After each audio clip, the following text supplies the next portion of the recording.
જય જિનેન્દ્ર. જય જિનેન્દ્ર. આગમ ની ઓળખ, એના પર આપણા પ્રવચનો આજથી ચાલુ થાય છે. આજે પ્રવચન નંબર 1. આપણે હંમેશની મુજબ મંગલાચરણ થી આપણે આપણું પ્રવચન ચાલુ કરશું. મંગલાચરણ પાછળ હજુ કોરોનાની મહામારી આજે ફરીથી વધી રહી છે. વિશ્વ આ મહામારીમાંથી જેમ બને તેમ જલ્દી મુક્ત થાય એવી પ્રભુ પાસે ભાવના ધરતા આપણે મંગલાચરણ કરીએ. મંગલમ ભગવાન વીરો, મંગલમ ગૌતમ પ્રભુ, મંગલમ સ્થૂલિભદ્રાધ્યાય, જૈન ધર્મોસ્તુ મંગલમ, શિવમસ્તુ સર્વ જગતઃ પરહિત નિરતા ભવન્તુ ભૂતગણા, દોષા પ્રયાન્તુ નાશમ, સર્વત્ર સુખી ભવતુ લોકઃ. આગમનું નામ આવે એટલે પુણ્ય પવિત્ર શ્રી આગમ ગ્રંથ, જેના દ્વારા જેના માધ્યમથી જૈન ધર્મ 2500 વર્ષ સુધી ટકી રહ્યો છે. આપણે કહે દરેક ધર્મના પોતાના વિશિષ્ટ ગ્રંથો હોય છે. બરાબર છે. વૈષ્ણવમાં, હિન્દુઓમાં ગીતા છે. બાઇબલ એ ક્રિશ્ચનોનો ગ્રંથ છે. ઇસ્લામનો ગ્રંથ કુરાન છે. શીખોનો ગ્રંથ સાહિબ છે. તમે બધા જુઓ, દરેક ધર્મો છે એમના જે ગ્રંથો છે એના અનુયાયીઓ કેટલી આદરથી, કેટલી શ્રદ્ધાથી એમને માનતા હોય છે. તમે ગ્રંથ સાહિબની, તમે ત્યાં ગોલ્ડન ટેમ્પલમાં જાઓ કે એમના મંદિરોમાં જાઓ તો ગ્રંથ સાહિબની પૂજા થતી હોય છે. કુરાનો છે, બાઇબલ છે, એનું ક્રિશ્ચનોનું કેટલું માન હોય છે કે એની વિરુદ્ધ કોઈ નાનકડું બી એક શબ્દ બી બોલાય તો આખા વિશ્વમાં હાહાકાર મચી જાય છે. ગ્રંથોની આટલી બધી મહત્તા છે. આગમ ગ્રંથ આપણો પવિત્ર ગ્રંથ છે. આગમ ગ્રંથ દુનિયામાં બેજોડ છે. આગમો જે છે દુનિયામાં બેજોડ છે. એની કોઈ કમ્પેરિઝન નથી. કારણ કે એમાં વિષયનું વૈવિધ્ય એટલું બધું વિશાળ છે. તમે વિચાર કરો, આગમની અંદર આજે તો આપણે 45 આગમ રહેલા છે.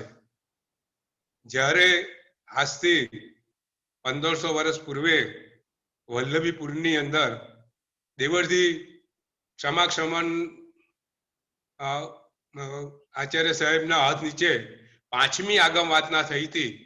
ત્યારે 84 આગમોનું સંકલન થયું હતું. કેટલા? 84 આગમો. એ 84 આગમોમાંથી આપણી પાસે અત્યારે ખાલી 45 આગમો છે. એટલું જ નહીં, એ 45 આગમોમાં જે મૂળ ગાથાઓ, મૂળ સૂત્ર હતી, એમાંની મોટા ભાગની ગાથા અને સૂત્રો નાશ પામ્યા છે. આપણી પાસે છે નહીં. છતાંય એ સાહિત્ય જે છે એટલું બધું વિશાળ છે કે આપણી કલ્પનાની બહાર છે. વિશ્વના કોઈ વિષયો એવા નહીં હોય કે જેમાં એની ચર્ચા ન કરવામાં આવી. એની અંદર આપણે જોઈએ કે આખા વિશ્વનું સ્વરૂપ, વિશ્વનું બંધારણ, વિશ્વ કયા દ્રવ્યનું બનેલું છે, આખા વિશ્વનું સંચાલન કેવી રીતે થાય છે, એ બધી વસ્તુ આગમમાં છે. કર્મની થિયરી આગમમાં છે. તો દરેક જીવ પોતે મુક્ત બની અને આગળ કેવી રીતે વધે એની વાત આગમમાં છે.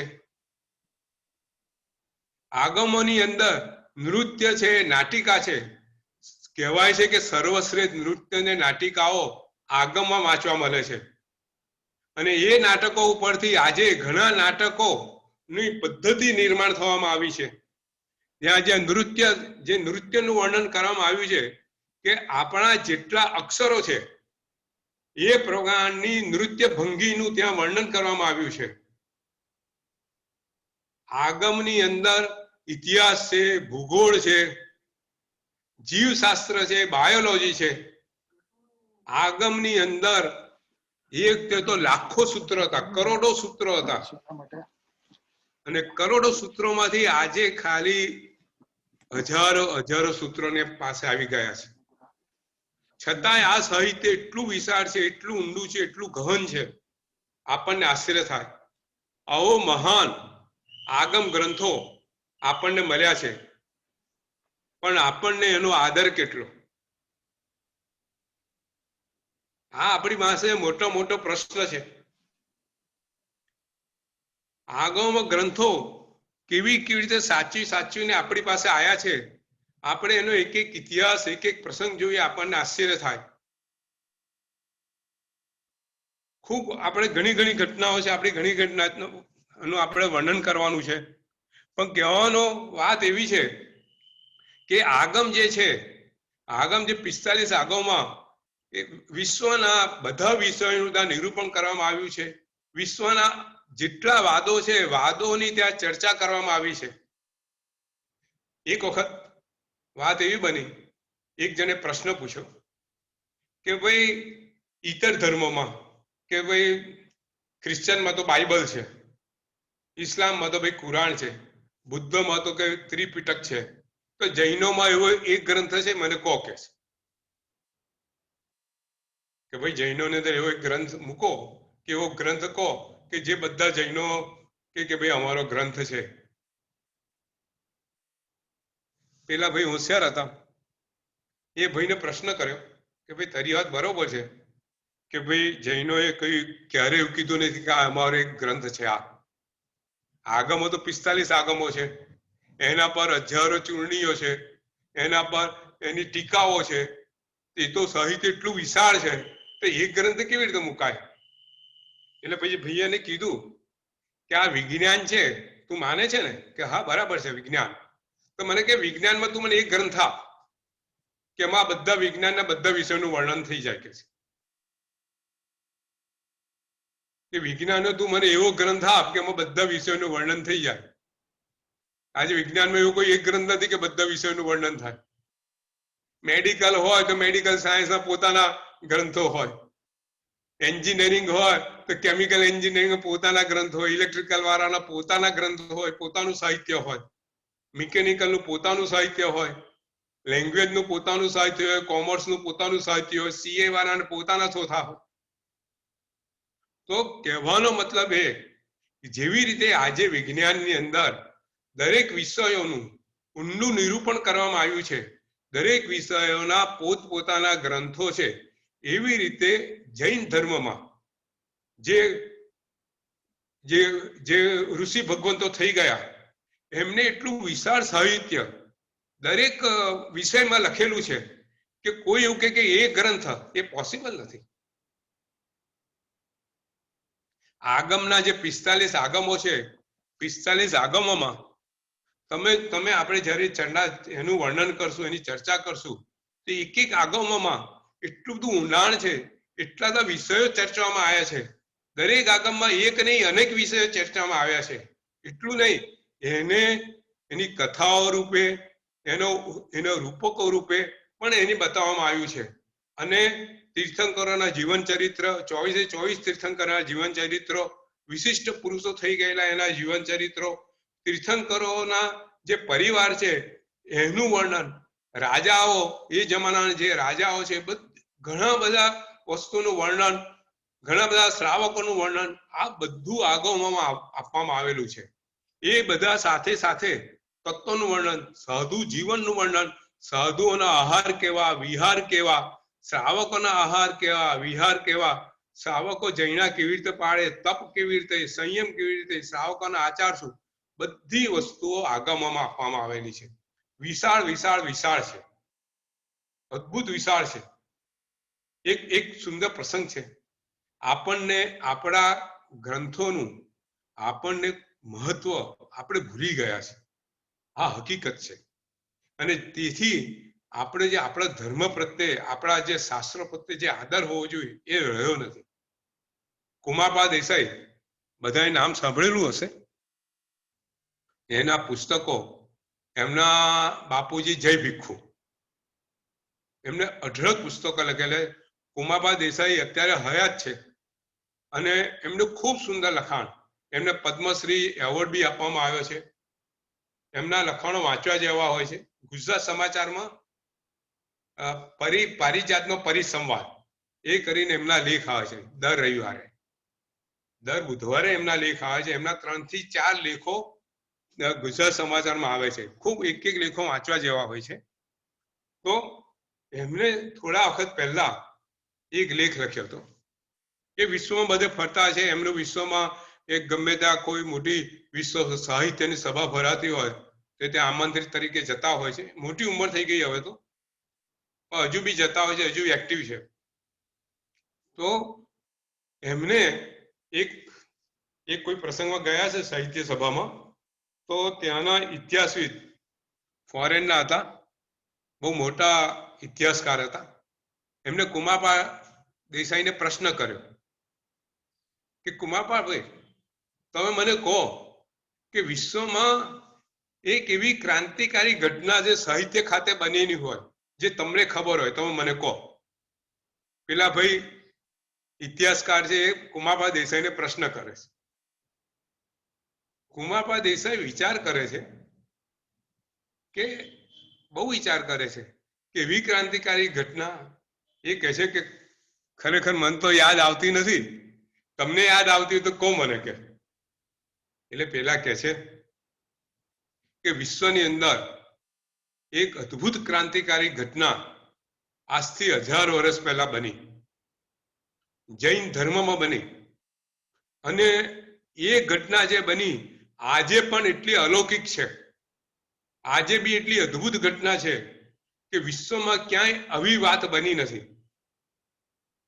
એટલે કુમાબા દેસાઈને આશ્ચર્ય થાય છે કે હું જૈન છું, મને આ ઘટના ખ્યાલ નથી આવતી કે આ આવી અદ્ભુત ઘટના છે, અને આ ફોરેન ઇતિહાસવિદ છે એને આ ઘટનાને આટલી ક્રાંતિકારી કહે છે, ઐતિહાસિક કહે છે. એટલે પૂછે છે કે કઈ ઘટના? એટલે પછી કહે છે કે આજથી 1000 વર્ષ પહેલા પાટણના રાજા સમકિત, સાંભળ, પાટણના રાજા સિદ્ધરાજ જયસિંહ હતા. 1000 વર્ષ પહેલાની વાત છે. સિદ્ધરાજ જયસિંહ બહુ મહાન રાજા હતા, ખૂબ બળવાન, સાહિત્યકાર બી હતા. એમને સાહિત્ય પ્રત્યે ખૂબ આદર, દરેક ધર્મનો આદર કરે. અને એમને આ કલિકાર સર્વજ્ઞ હેમચંદ્ર સૂરી મહારાજ સાહેબ એક નાના યંગ હતા, એમને પોતાના ગુરુ જેમ માનતા હતા.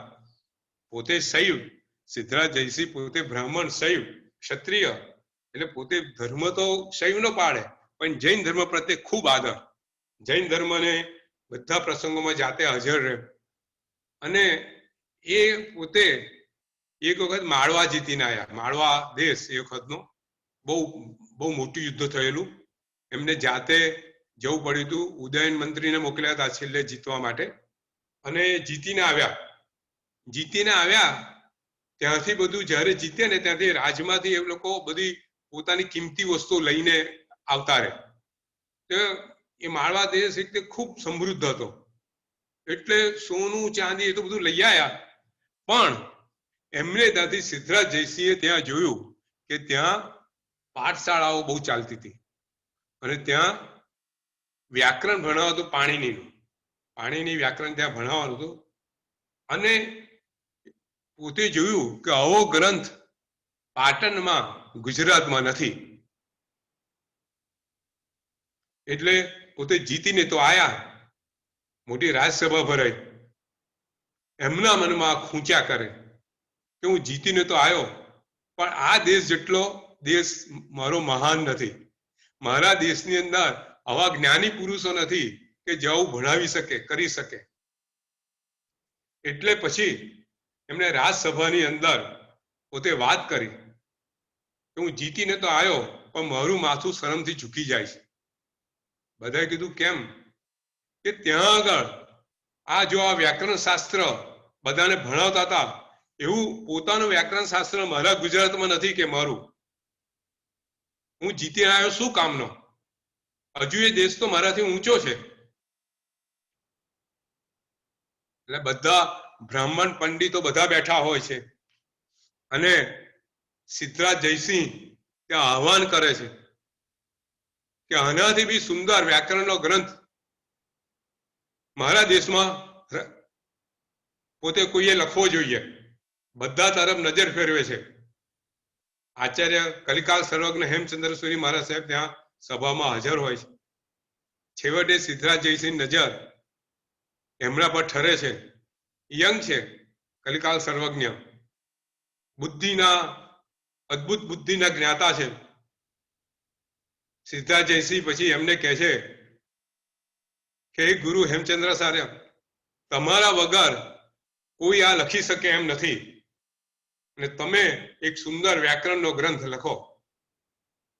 અને હેમચંદ્ર સાહેબ ત્યાં એ આજ્ઞાને એને માન્ય રાખી અને રાજાને કહે છે કે તને સુંદર વ્યાકરણનો ગ્રંથ આપણે અહીંયા રચના કરશું. અને ત્યાર પછી હેમચંદ્ર સાહેબ 7 વર્ષ સુધી સંસ્કૃતના વ્યાકરણનો અદ્ભુત ગ્રંથ લખે છે. આજે બી એ સિદ્ધ હેમ વ્યાકરણ આજે હવે બધે વ્યાકરણના ગ્રંથ તરીકે જે લોકો સંસ્કૃત ભણતા હશે આ જ ગ્રંથ ભણતા હશે. આ ગ્રંથ લખાઈ ગયો અને સિદ્ધરાજ જયસિંહ પાસે 7-8 વર્ષનો કાળ વીતી ગયો. સિદ્ધરાજ જયસિંહ પાસે આ ગ્રંથ પહોંચ્યો. સિદ્ધરાજ જયસિંહ બ્રાહ્મણ પંડિતો બધાને બોલાયા અને આ ગ્રંથ એ લોકોને જોવા આપ્યો. બધા બ્રાહ્મણ પંડિતોના મોંમાં આંગળા ઘૂસી ગયા. પાણીની કરતા ખૂબ અલગ રીતે અને ખૂબ વિશિષ્ટ રીતે લખાયેલો ગ્રંથ હતો. પાણીનીના વ્યાકરણમાં જે વસ્તુઓ નથી એ બધી વસ્તુઓને એમાં સમાજ કરવામાં આવ્યો હતો. આ સિદ્ધરાજ જયસિંહ બહુ ખુશ થઈ જાય છે અને ખુશ થઈ ગયા પછી એ ગ્રંથનો પાટણની અંદર મોટો વરઘોડો કાઢે છે. આ ઇતિહાસવિદ આ વાત કરે છે. હાથી ઉપર સોનાની અંબાડી મૂકે છે. એ સોનાની અંબાડી પર આ ગ્રંથ અને મૂકવામાં આવે છે અને આખા પાટણમાં એનો વરઘોડો નીકળે છે. સિદ્ધરાજ જયસિંહ, બ્રાહ્મણ પંડિતો, આચાર્ય હેમચંદ્ર સુરી મહારાજ સાહેબ અને બધા શ્રાવકો, આખું પાટણ એ વરઘોડાની અંદર ઉમટી પડેલું છે કે આવો વિશિષ્ટ પ્રસંગ ક્યારે થયો નહોતો અને હજુ સુધી થયો નથી. ગ્રંથનું આવી રીતે બહુમાન ક્યાંય થયું નથી. ક્યાં સાહિત્ય જગતમાં મોટામાં મોટી ક્રાંતિકારી ઘટના છે. સાહિત્ય પ્રત્યેનું આવું માન સિદ્ધરાજ જયસિંહે જે આપ્યું છે એ અદ્ભુત છે. આપણે એ વાત કરતા હતા કે આગમની જે વાત છે કે હવો આદર આપણે ત્યાં છે ને જ્ઞાન પંચમી હવે આવશે. જુઓ હવે છે ને જ્ઞાન પંચમી આવશે. જ્ઞાન પંચમી દિવસે શું હોય છે? જ્ઞાન પંચમી દિવસે આપણા બધા જે શાસ્ત્રો છે એનું પૂજન કરવામાં આવે છે. આપણે ત્યાં વિધિ છે, આચાર છે, પણ આપણને દુઃખ એ વાતનું છે કે કેટલા લોકો ત્યાં જાય છે, કેટલા જૈનો જાય છે. એક આવો અદ્ભુત આચારનો પ્રસંગ કે જે આગમ ગ્રંથોથી આપણું જીવન ઘડાવ્યું છે. ભવો ભવ જે આપણો ભવ સુધારવાના છે એ આગમ ગ્રંથોનું આપણે ત્યાં આપણે પોતે કેટલું મહત્વ આપ્યું છે. આ જ્ઞાન પંચમીનો સૌથી મોટું વાત એ છે કે ભાઈ આ ગ્રંથો આપણે ત્યાં ચંદનબેને એક જ વાત કરી હતી કે ભાઈ જ્ઞાનનો ક્ષયક્ષમ કેવી રીતે થાય? તો આપણે ત્યાં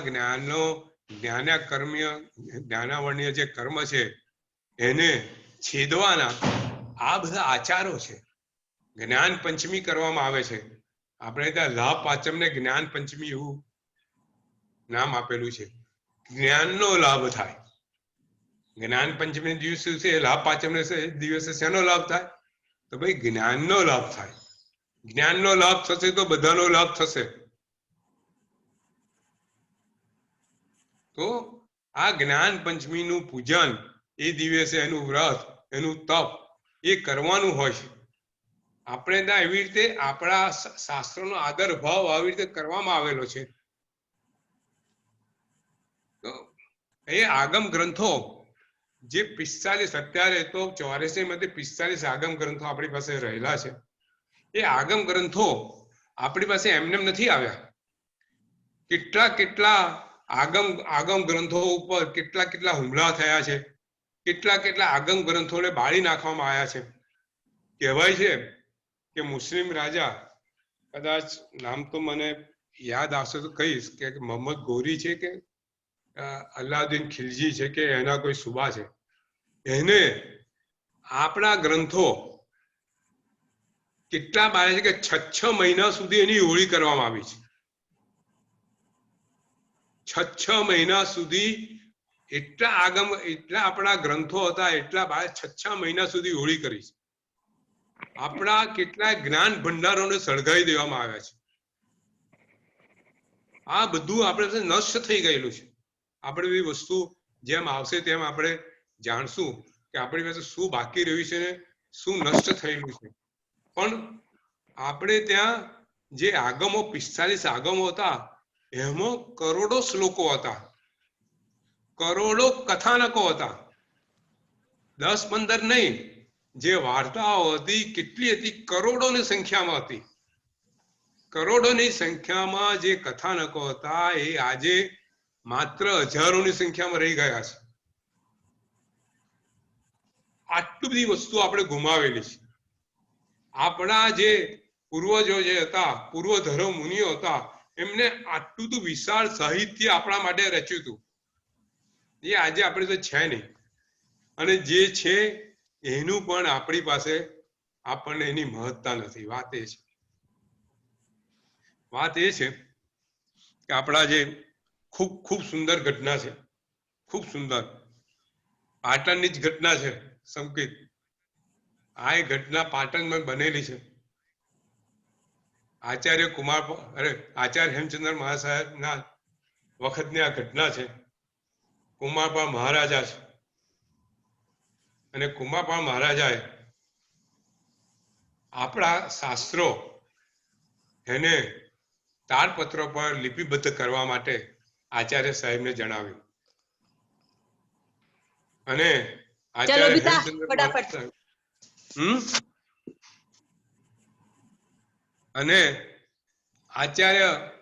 હેમચંદ્ર મહારાજ સાહેબ પોતે શ્લોકો લખતા જાય, શ્લોકો બોલતા જાય અને લૈયાઓ લખતા જાય.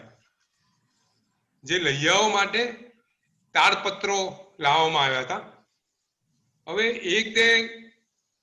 એક બે પ્રસંગ એવો હતો કે તાડપત્રો ગુજરાતમાં ક્યાંય પાટણની આજુબાજુ કોઈ તાડો પર એવા તાડપત્રો મળે નહીં કે જે એટલા સરસ હોય, એટલા કોમળ હોય કે જેના પર લખી શકાય. એટલે આ તાડપત્રો બધા દક્ષિણ ભારતમાંથી બધા મંગાવવામાં આવતા હતા. અને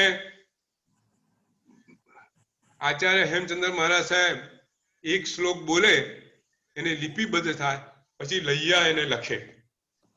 હવે લૈયા લખે, બીજા 7-8 મુનિ ભગવંતો એને ચેક કરે કે એમાં રસોઈ દીર્ઘઈ ક્યાંય ભૂલતો નથી ને. એટલે આચાર્ય મહારાજ સાહેબ તો શ્લોકની રચના એવી કરે, એવી ફટફટ કરે કે આચાર્ય સાહેબ એક શ્લોક બોલે, પેલા લખે, અને બીજો શ્લોક બોલે એમાં પેલો લૈયો લખી ના શકે.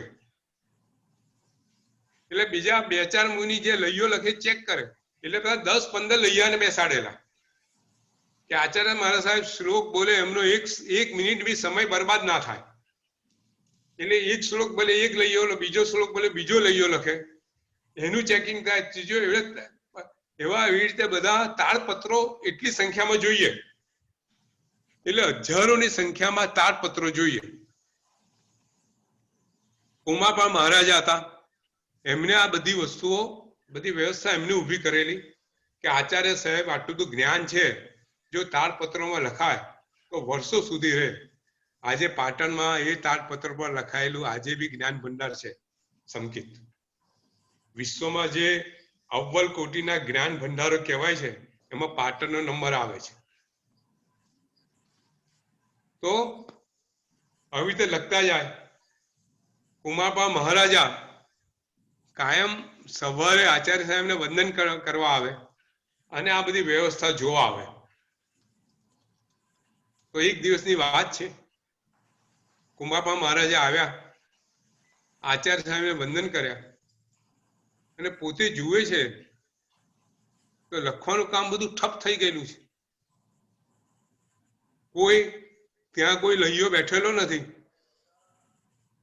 એટલે કુમારપાળને આશ્ચર્ય થાય છે કે આવું કેમ થયું, આવું બન્યું કેમ? એટલે આચાર્ય સાહેબને તો પૂછાય નહીં. એટલે મુનિ ભગવાનને પૂછે છે કે ભાઈ આજે આ લખવાનું બંધ કેમ છે?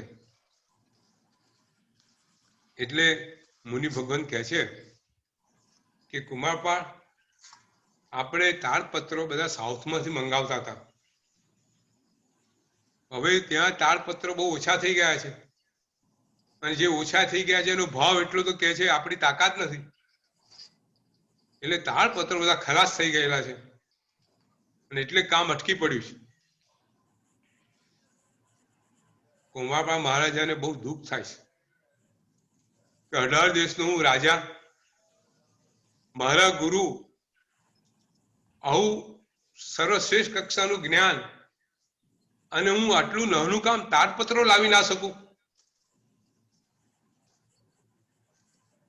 એમની આંખોમાં આંસુ છે અને ગુરુ ભગવાન પાસે જાય છે, પોતે માફી માંગે છે અને કહે છે કે અને ત્યાં કુમારપા મહારાજા અભિગ્રહ કરે છે કે જ્યાં સુધી હું તાડપત્રોની વ્યવસ્થા ના કરું ત્યાં સુધી મારે અન્ન જળનો ત્યાગ.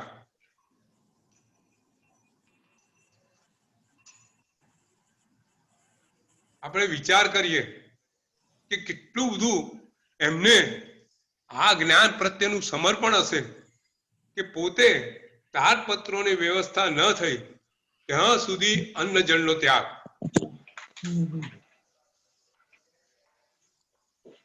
પોતે ત્યાગ કરી અને ભગવાનના ધ્યાનમાં બેઠા છે અને દિવસ આખો વીતી જાય. પોતે બીજે તાડપત્રોની એરેન્જમેન્ટ કરવાનું કહે છે. તાડપત્રો ક્યાં જાય ને ક્યારે આવે, આ એ પ્રદેશો કે અત્યારના જેવી ગાડીઓ હતી નહીં, પ્લેન હતા નહીં, ગાડામાં જવાનું હોય, ઘોડા પર જવાનું હોય ને એરેન્જ કરવાનું હોય. અને આ બાજુ કુમારપા મહારાજા પોતે અન્ન જળ બંને છોડી દે, 24 ઉપવાસ અભિગ્રહ લઈ ને ભગવાનના ધ્યાનમાં બેઠા છે. અત્યંત દુઃખ છે કે આ તાડપત્રો જેમ બને તેમ જલ્દી આવે.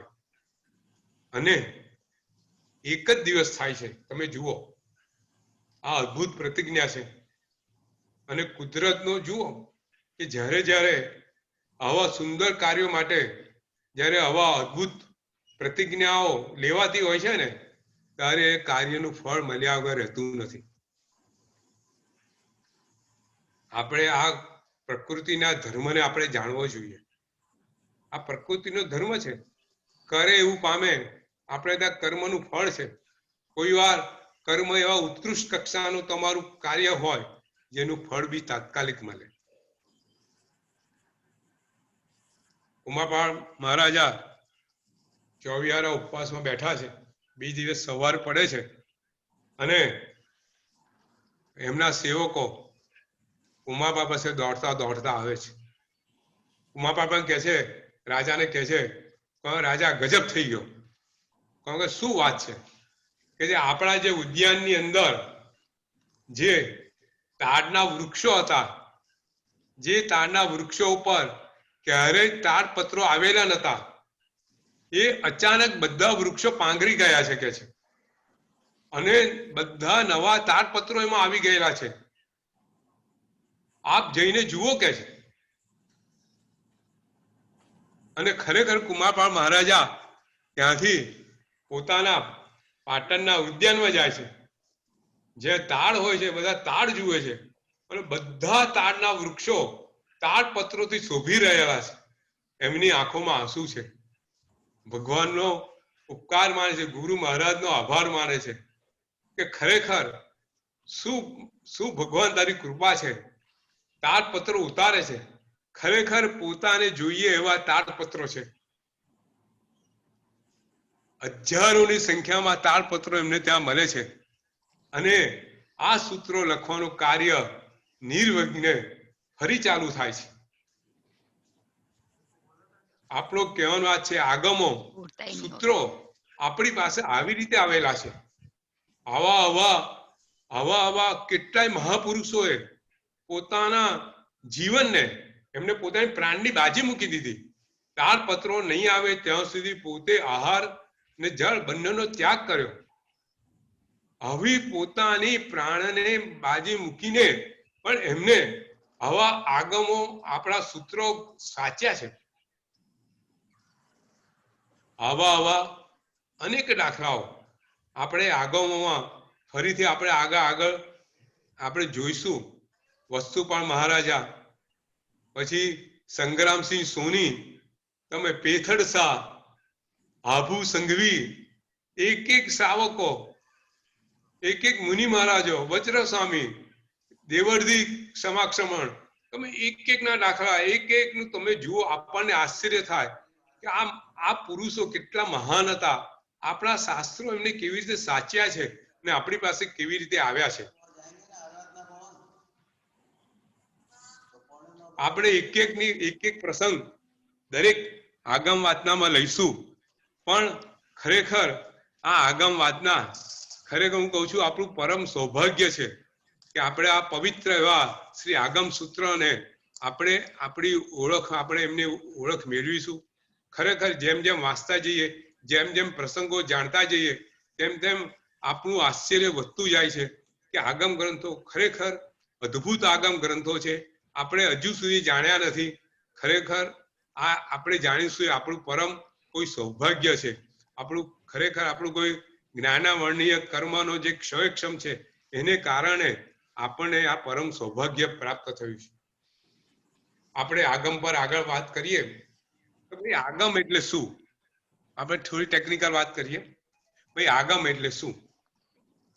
જો આગમ છે ને, આગમ એ શબ્દ એ શું છે? ગમ એ ધાતુ છે. જે સંસ્કૃત ભાષા જાણતા હોય, મૂળ ભાષા જાણતા હોય, કોઈ શબ્દ છે ધાતુ નો બને, ધાતુ સાથે ઉપસર્ગ લાગે તો આ છે ને ઉપસર્ગ છે. એ ધાતુ જે ક્રિયા છે એમાં વધારો કરે છે. એ ગમ એટલે શું? ગમ એટલે આપણે કહેતા તારા ગમ છે કે નહીં, નથી બોલતા આપણે. તો ગમ એટલે જાણવું. કોઈ વસ્તુ જાણવું મૂળ ધાતુ છે, એનો અર્થ ગમ થાય. આ એટલે આજુબાજુ. આજુબાજુ એટલે બધું જ. જેમાં બધું જણાય એ આગમ. દુનિયાના બધા પદાર્થો જેમાં જણાય એ આગમ. આગમનો અર્થ આ છે કે એમાં વિશ્વના ભગવાનની જે વાણી છે, ભગવાનની વાણીને આગમમાં એવી રીતે ગૂંથી લેવામાં આવી છે કે એમાં વિશ્વના બધા પદાર્થોનું જ્ઞાન આવી જાય.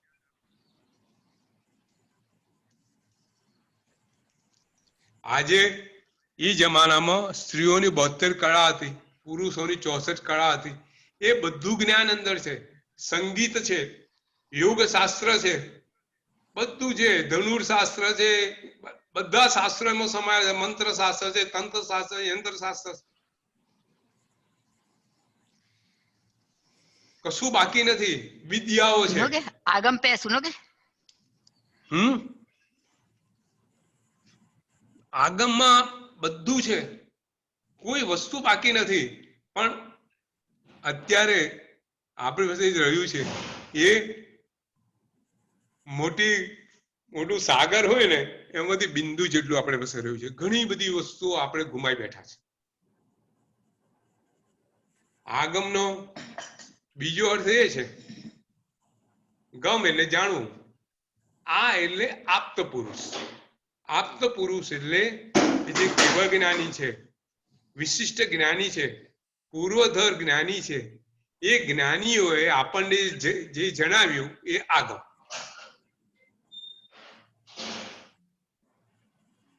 એટલે આગમ એટલે કે જેમાં કેવળજ્ઞાની ભગવંતો હોય છે કે પૂર્વધર ભગવંતો હોય, જે સાહિત્ય જે સૂત્રો રચ્યા એ બધા આગમ. આગમની અંદર જે 45 આગમ છે એની એક વિશિષ્ટ શૈલી છે લખવાની. દરેક આગમની એક વિશિષ્ટ શૈલી છે. એક વિશિષ્ટ શૈલી એવી છે જે આજે છે ને મોટા ભાગની માર્કેટિંગ સંસ્થાઓ છે ને એ શૈલીનો ઉપયોગ કરે છે. આપણને આશ્ચર્ય થાય કે ભગવાને એ શૈલીનો કે આપણા ગણધર ભગવંતોએ એ શૈલીનો ઉપયોગ કર્યો. એ શૈલી શું છે કે પ્રશ્નોત્તર શૈલી. પ્રશ્ન પૂછે અને સમજાવે. આજે એફએક્યુ નથી. કોઈ બી વસ્તુ હોય તમે જુઓ એફએક્યુ, પોતાનો કોઈ પ્રોડક્ટ મૂકવો હોય તો જોડે એફએક્યુ મૂકે, ફ્રીક્વન્ટલી આસ્ક ક્વેશ્ચન્સ. બરોબર કે નહીં? આજે મોડર્ન માર્કેટિંગ મેનેજમેન્ટ છે ભાઈ, એ જાતે જ પ્રશ્ન મૂકે કે ભાઈ, એવા પ્રશ્ન મૂકે કે ભાઈ એની અંદર આ વસ્તુ કેમ નથી, પછી જવાબ આપે.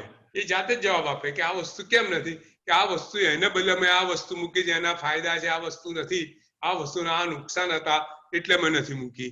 એમ કરી આ પદાર્થમાં શું છે એમ કરીને 40-50 પ્રશ્નો મૂકે ને 40 પ્રશ્નોનો એ લોકો જવાબ આપે.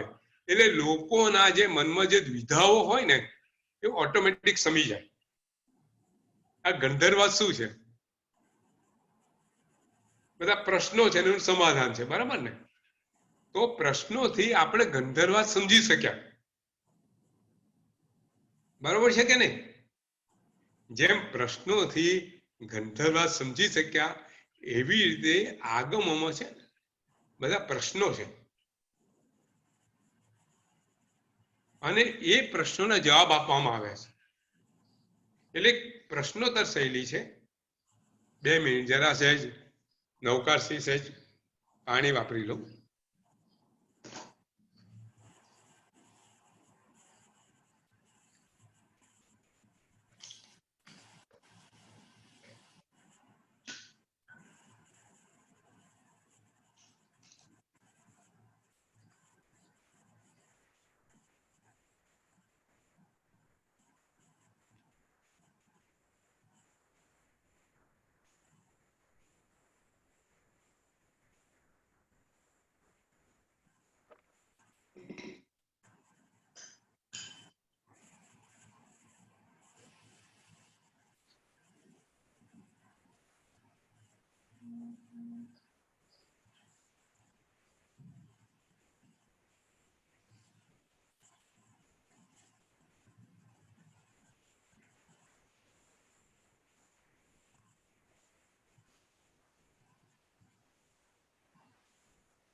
તો આપણે વાત એ કરતા હતા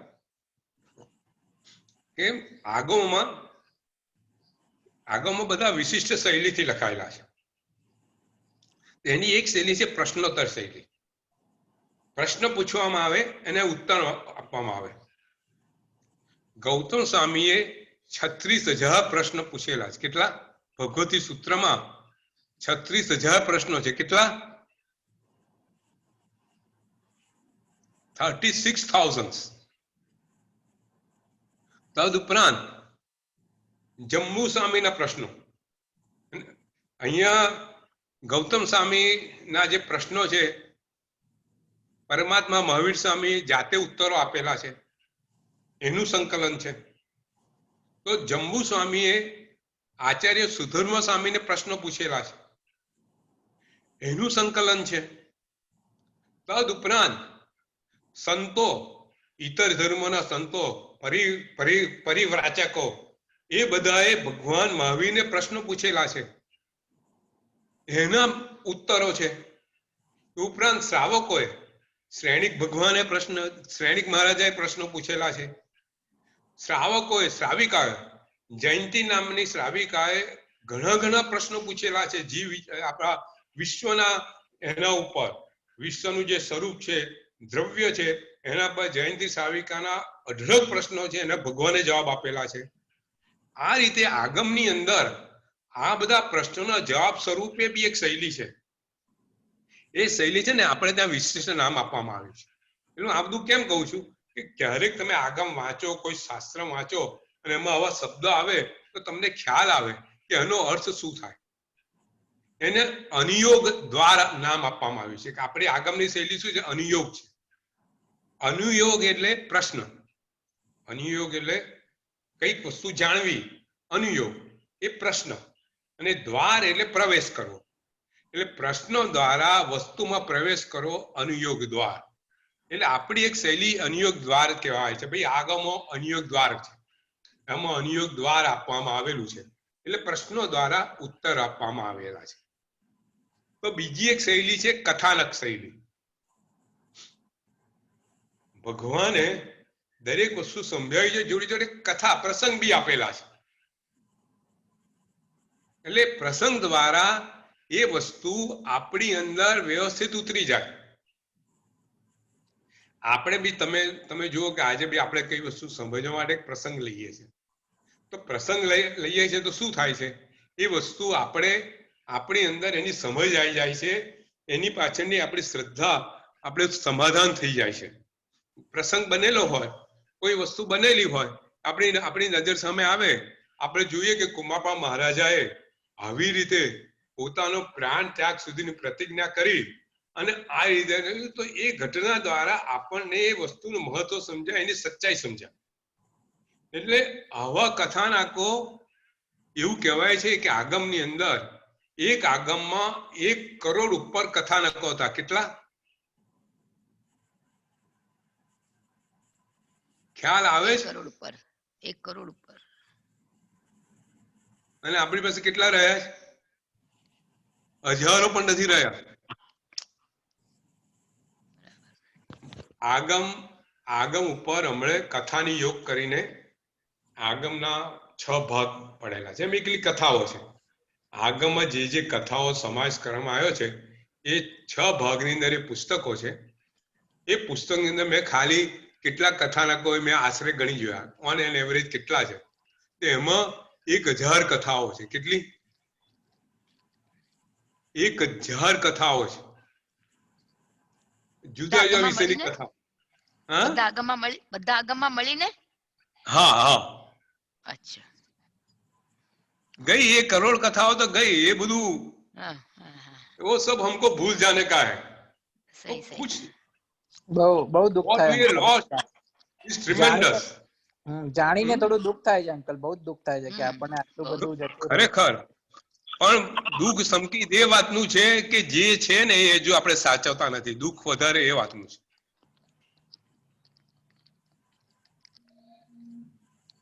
જો સંકિત આ વાત નીકળી ને, એક વાત યાદ આવે છે, ધર્મ ટકે ને, કોઈ બી ધર્મ ટકે ને શાસ્ત્રોથી ટકે. એ શાસ્ત્રનો વિચ્છેદ થઈ જાય તો ધર્મનો વિચ્છેદ થઈ જાય. આ વસ્તુ સમજી લેવાની. શાસ્ત્ર અને શાસન સિક્કાની 2 બાજુ છે. આચાર અને વિચાર સિક્કાની 2 બાજુ છે.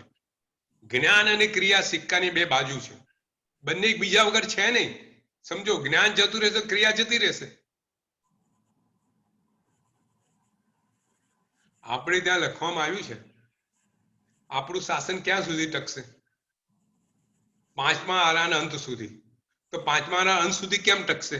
હવે 18,500 વર્ષ બાકી રહ્યા છે. ખૂબ સુંદર સંકેત. જો કેટલો સુંદર પ્રશ્ન છે. આપણે ત્યાં 18,500 વર્ષ બાકી રહ્યા છે, બરાબર. પાંચમા આરાને પતવાને કેટલા 21,000 વર્ષનો પાંચમો આરો, 2500 વર્ષ પતી ગયા છે. તો 18,500 વર્ષ બાકી રહ્યા છે. 18,500 વર્ષ સુધી આપણું શાસન ટકશે. તો કેમ કે 18,500 વર્ષ પછી છેલ્લા જે આચાર્ય છે આર્ય દુપ્પા સૂરીસરજી મહારાજ, ત્યાં સુધી છેલ્લું એક આગમ 10 વૈકાલિક સૂત્ર 18,500 વર્ષ સુધી ટકી રહેશે. ત્યાર પછી 10 વૈકાલિક સૂત્રનો નાશ થશે. એની સાથે શાસનનો પણ નાશ થશે.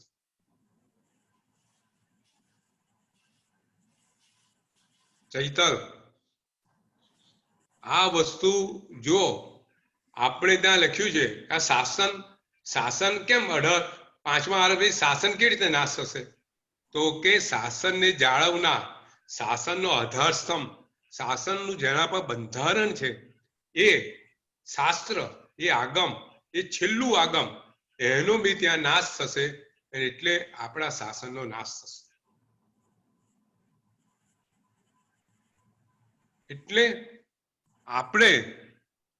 આપણે જે આગમો છે એનો આદર, એનો અહોભાવ તો જાણીએ, શ્રદ્ધા, એમાં શું છે, એમાં શું લખવામાં આવ્યું છે, આગમમાં શું શું છે એ પણ આપણે જાણીએ. આજે સંકેત, જો તારો પ્રશ્ન હતો પણ મેં જેમ જેમ વાંચતો ગયો ને તેમ મને બી થયું ગયું કે આ પ્રશ્ન પાછળ કેટલું બહુમૂલ્ય પ્રશ્ન છે. આજે આપણે આગમ શું શું છે, સાચું કહું મેં બી ક્યારે અભ્યાસ નતો કર્યો. ક્યારે આગમો શું શું છે કોઈ આપણને ભાઈ પહેલા આગમમાં આ છે, બીજા આગમમાં આ છે, એવું બહુ ઓછું લેવાતું હતું પ્રવચનોમાં.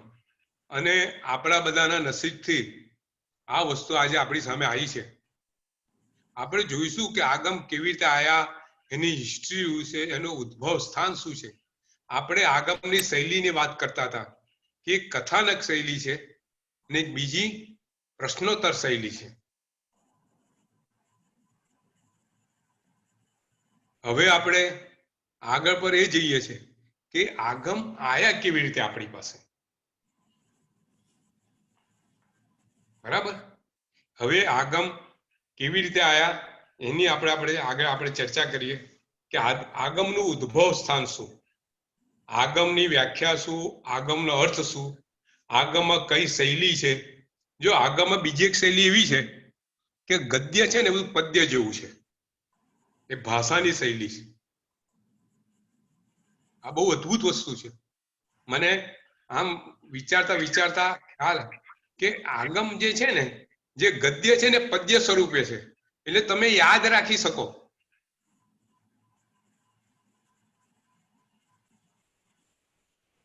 આગમ છે ને આપણે ત્યાં બધું કંઠસ્થ હતું. ભગવાન મહાવીર થી કે છેક બીજા 1000 વર્ષ સુધી આગમો બધા કંઠસ્થ હતા.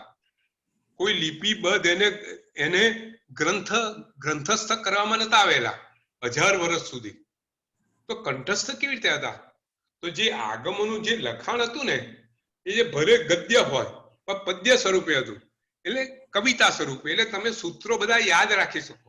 જો અત્યારે બી આપણા પ્રતિક્રમણના સૂત્રો છે કેવા છે, તમે કોઈ વિચાર કર્યો? આ પ્રતિક્રમણ સૂત્રો બધા આપણે યાદ રાખી શકીએ છીએ. એ ગદ્ય અને પદ્ય બંને સ્વરૂપ છે. ગદ્ય એટલે ભાષા, લખાણ, એને તમે યાદ રાખી શકો એવું પદ્ય સ્વરૂપમાં આપ્યું છે. એના વિશેષ છંદોમાં ગદ્ય આપવામાં આવ્યું છે. એક એક સૂત્ર આપણે યાદ રાખીએ છીએ ને.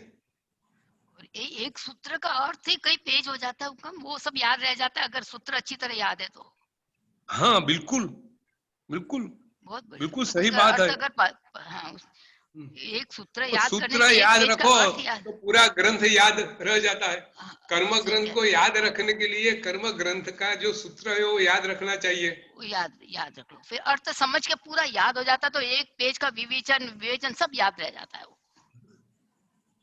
देखो वो क्या है, हमको थोड़ा ही याद रखने का, वंदितु की गाथा याद रखने से पूरा श्रावक जीवन का जो जो अतिचार है सब याद आ जाता है। सही कह रहे हो। तो ये सब उसमें ये सब रहस्य है, आगम का जो रहस्य ये सब है कि जो लखान है वो गद्य पद्य स्वरूप है, और पद्य स्वरूप भी कैसी है हम वो बात अभी आगे करेंगे। दूसरे उसका मैंने टॉपिक निकाला है कि आगम की भाषा, उसमें हम जाएंगे तो उसकी हम चर्चा करेंगे आगम की भाषा कैसी है, क्यों ऐसी है। अभी आगम का उद्भव कैसे हुआ, आगम का स्टार्टिंग कहां से हुआ। देखो हमको तो अभी पता है भगवान महावीर स्वामी ये अवसरपीढ़ी काल में 24 तीर्थंकर हो गए, बराबर है। अवसरपीढ़ी काल में આપણે ત્યાં સૌથી પહેલા ઋષભદેવ ભગવાન ત્રીજા આરાના અંતમાં અને ભગવાન મહાવીર સ્વામી ચોથા આરાના અંતમાં, એટલે ચોથા આરાની અંદર 24 તીર્થંકર ભગવંત હાજર હતા. છેલ્લા ભગવંત પરમાત્મા મહાવીર સ્વામી, પરમાત્મા મહાવીર સ્વામીને આજથી 500 આશરે 2600 વર્ષ પહેલા, એટલે કે નિર્વાણના વિક્રમ સંવતના 550 વર્ષ પહેલા એમનું જ્યારે ભગવાનનું નિર્વાણ, જ્યારે ભગવાનને કેવલ જ્ઞાન પ્રાપ્ત થયું, આપણે વસ્તુ આપણી જાણી ગયેલા છે પણ જરા ટૂંકાણમાં સેજ વાત કરી લઈએ કે ભગવાનને વૈશાખ સુદ દસમને દિવસે કેવલ જ્ઞાન પ્રાપ્ત થયું. રજુવાલિકા નદીને કિનારે દેવોએ એકથી ત્યાં સમોસરણ રચ્યું, પણ એ સમોસરણ ભગવાનને કેવલ જ્ઞાન બપોર પછી થયું હતું, સંધ્યા કાળના પહેલા થયું હતું, ત્રીજા પ્રહરમાં થયું હતું. અને દેવોએ તરત જ દેવોની જે વિધિ છે, દેવોનું જે કરવાનું છે કે જેવું તીર્થંકર ભગવાનનું સમોસરણ રચાય કે ત્યાં કેવળ જ્ઞાન થાય કે ત્યાં સમોસરણ રચવું, એટલે દેવોએ તરત અંતર મુહૂર્તમાં આખું સમોસરણ ઊભું કર્યું. પણ સંધ્યાકાળ હોવાથી તેમજ પાંચમા કાળનો પ્રભાવ હોવાથી એ વખતે કોઈ મનુષ્ય હાજર નતા એ સમોસરણમાં. એટલે ભગવાને જોયું કે આ સમોસરણમાં હું દેશના આપું છું પણ એક બી મનુષ્ય નથી,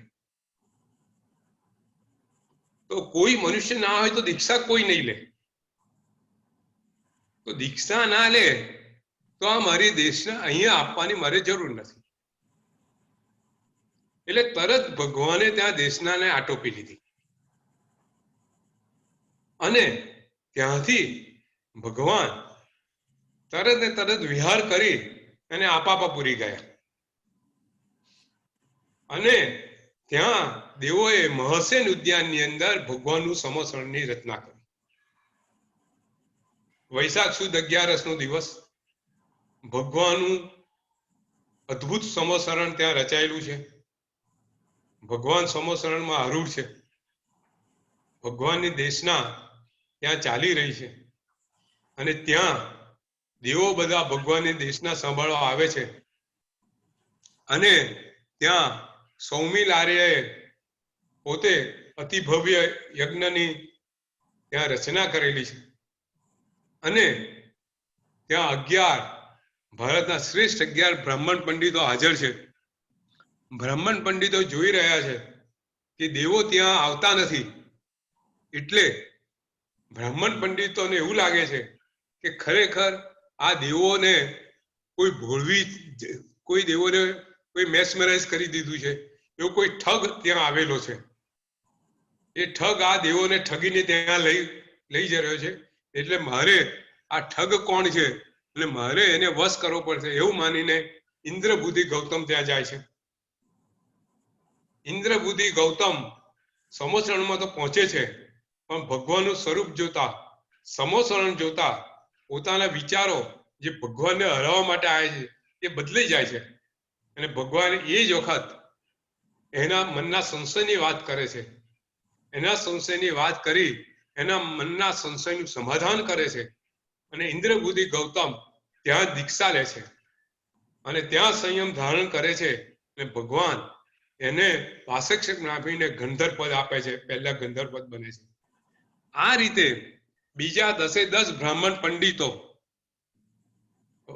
અગ્નિભૂતિ, વાયુભૂતિ, વ્યક્ત, સુધર્મા સ્વામી, મંડિત, મૌર્ય, અકંપિત, અચલ ભ્રાતા, પ્રભાસ પંડિત બધા ત્યાં હાજર થાય છે અને બધા પોતાના મનના સંશય ને હણે છે અને ભગવાન પાસે દીક્ષા લે છે. ભગવાન દીક્ષા લે છે અને ભગવાન એમને ગંધર્વ પદે આરૂઢ કરે છે. આ બધી 11 બ્રાહ્મણ પંડિતો એ ચરમ શરીરી છે. એમનું છેલ્લો ભાવ છે. આ ઉત્કૃષ્ટ બુદ્ધિના નિધાન છે. ભગવાન એમને ગંધર્વ પદ આપી માથે વાસક્ષેપ નાખી અને ત્રિપદી આપે છે અને ત્રિપદી મેળવતા જ એ ગંધર્વ ભગવંતો દ્વાદશાંગીની રચના કરે છે અને એમાંથી આપણે ત્યાં જે 12 આગમો અત્યારે બન્યા છે. બને છે એવું કે દરેક ગંધર્વ ભગવંતો પોતાની દ્વાદશાંગીની રચના કરે છે. દરેક ગંધર્વ ભગવંતોના પોતાના શિષ્યો છે. પોતે જે શિષ્યો લઈને આવેલા એ છે. એ ઉપરાંત પોતે ઉપદેશથી પોતાના શિષ્યો બનાવેલા હોય છે. એ બધા શિષ્યો જ્યારે ભગવંત 11 ગંધર્વ ભગવંતોને દીક્ષા આપે છે ત્યારે 11 ગંધર્વ ભગવંતોના 4400 શિષ્યો, એ ઉપરાંત એક તે ચંદનબાળા, મૃગાવતી એમ કરીને બીજા 44, એવી રીતે 4444 મનુષ્યો ત્યાં એક દીક્ષા લે છે અને ભગવાન ચતુર્વિધ સંઘની સ્થાપના કરે છે. જો આજે આ વાત નીકળી છે ને તો એક વાત મને યાદ આવે છે. ભગવાનની જે વાણી છે ને એ જમાનાની અંદર એ જમાનામાં એક ક્રાંતિકારી હતી. ભગવાને જે વાત કરી એ જમાનાની અંદર યજ્ઞોની અંદર નર બલિ બી આપવામાં આવતા હતા, પશુ બલિ પણ આપવામાં આવતા હતા યજ્ઞોમાં. અને એ બધા એવું માનતા હતા કે આવું કરવાથી સ્વર્ગ મળે.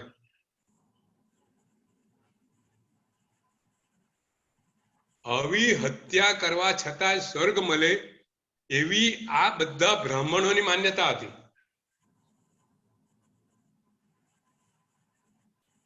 અને ભગવાને આ 11 જો યજ્ઞોમાંથી આવે છે એમનું પરિવર્તન કરે છે અને વેદો દ્વારા ભગવાન એમની જ ભાષામાં એમનું પરિવર્તન કરે છે. વેદોના ખરા અર્થ સમજાવે છે કે તમે જે યજ્ઞ કરો છો એ હત્યા છે. એ હત્યા છે તો ક્યારે સ્વર્ગ ન મળે, ક્યારે દેવ આવશે નહીં. અને એ રીતે યજ્ઞોની જે નરબલિની કે પશુ બલિની આખી પ્રથા ભગવાન પોતાના ઉદ્દેશ દ્વારા બંધ કરાવે છે. આ તમે જુઓ એ જમાનાની અંદર અદ્ભુત બહુ મોટી ક્રાંતિ છે કે ગામે ગામ આજે બી તમે જુઓ ને, આજે નેપાળમાં છે ને આજે બી બલિ થાય છે. આજે યજ્ઞમાં નેપાળમાં આજે પણ બલિ, કોઈની તાકાત નથી બંધ કરાવી શકાય. અંકલ ઇન્ડિયામાં બી અમુક હિન્દુ ટેમ્પલ્સમાં થાય છે બલિ. હા, આજે બી તમે વિચાર કરો કે એ જમાનામાં વેદોનું આટલું સામ્રાજ્ય હતું, બ્રાહ્મણોની એટલી તાકાત હતી. એ સામે ભગવાને ફક્ત ખાલી અનેકાંત દ્વારા, માણસ પરિવર્તન દ્વારા, ભગવાને ક્યાંય ફોર્સ કર્યો નથી. આવું અદ્ભુત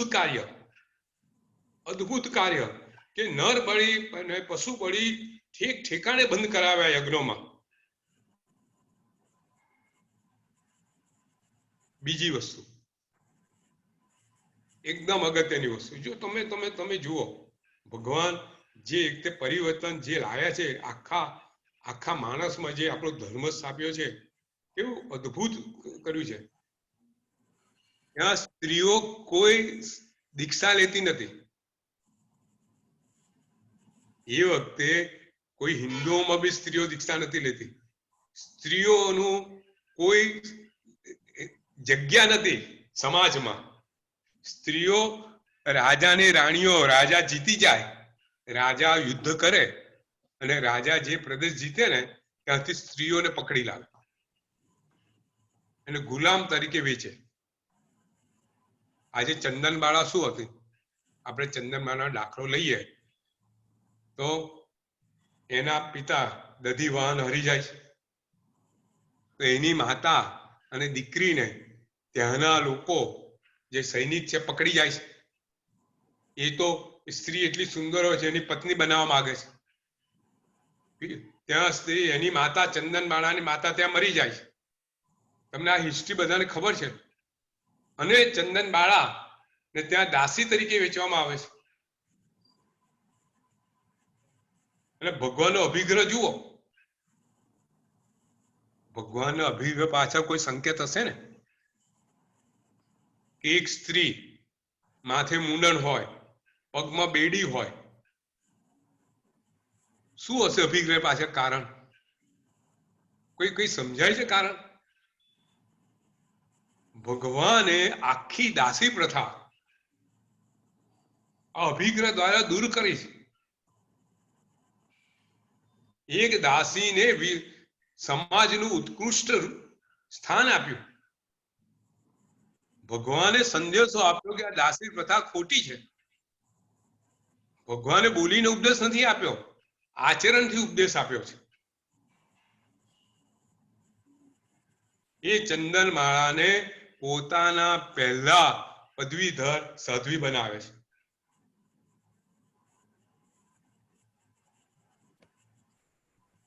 ત્રીજી વાત, ખૂબ, આ તો એક ઠેકાણે મારે વાંચવામાં આવી, ખૂબ સુંદર. ત્રીજી વાત, તમે જુઓ જૈન ધર્મ કેટલો મહાન છે.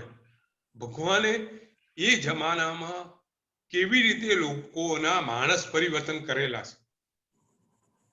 ત્રીજી વાત, ભગવાને એક ચાતુર્વર્ણ વ્યવસ્થા ચાલતી હતી. આપણે ત્યાં ચાતુર્વર્ણ વ્યવસ્થા હતી ને, હજુ બી ચાલે છે.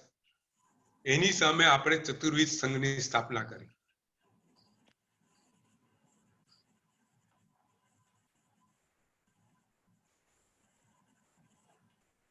આપણે ત્યાં ચતુર્વિધ સંઘ છે, ચાતુર્વર્ણ નથી. આપણે ત્યાં સંઘ શેનો બનેલો છે? સાધુ, સાધ્વી, શ્રાવક, શ્રાવિકા. કોઈ નાત જાત છે કે ભાઈ આની નાત આ ચૌહાણ છે કે આ પરમાર છે કે આ ચંદા આવું કાર્ય કરે છે, જૈન ના બની શકે એવી આપણે ત્યાં વાત છે?